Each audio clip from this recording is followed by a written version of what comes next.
নমস্কার বন্ধুরা, লাকি রান্নাবান্না এবং ব্লগসে আপনাদের সকলকে স্বাগত। আজকে আমি রান্না করেছি নদীর মৌরলা মাছের ঝাল। নদীর মৌরলা মাছ রান্না করার জন্য আমি এখন মৌরলা মাছগুলো নুন হলুদ দিয়ে মেখে নেব। আর এদিকে আমি কড়াইতে তেল দিয়ে দিচ্ছি।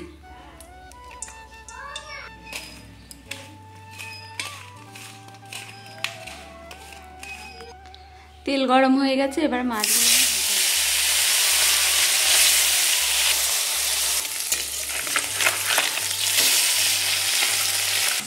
আর এদিকে আমি কেটে নিয়েছি পেঁয়াজ কুচি, টমেটো কুচি, ধনেপাতা কুচি আর আদা রসুন বাটা।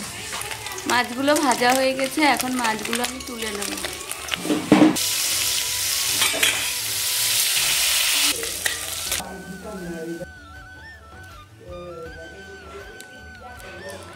ওই কড়াইতে আরও কিছুটা তেল দিয়ে দিলাম আমি। এখন দিয়ে দিচ্ছি আগে থেকে কেটে রাখা পেঁয়াজ কুচি।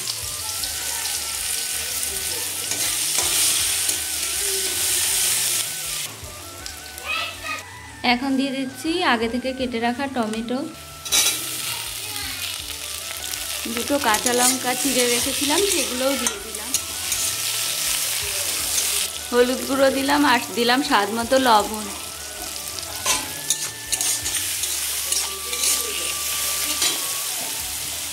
এখন দিয়ে দিচ্ছি আদা রসুন বাটা।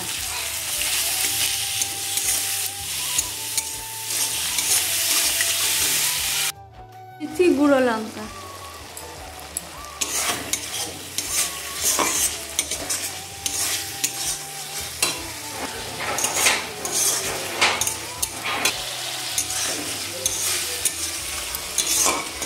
এখন এর মধ্যে আমি জল দিয়ে দেবো।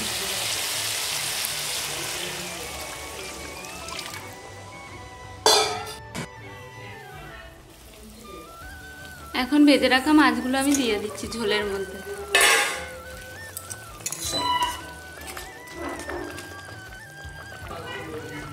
এই মাছের ঝোলের মধ্যে আমি অল্প সামান্য পরিমাণ জিরের গুঁড়ো দিয়ে দিচ্ছি।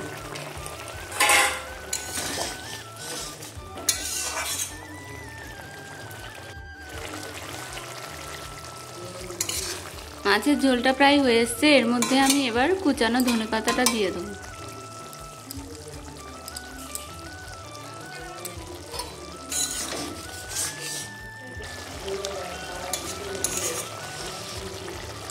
নদীর মৌরলা মাছের ঝাল হয়ে গেছে, এখন এটা আমি নামিয়ে নেব।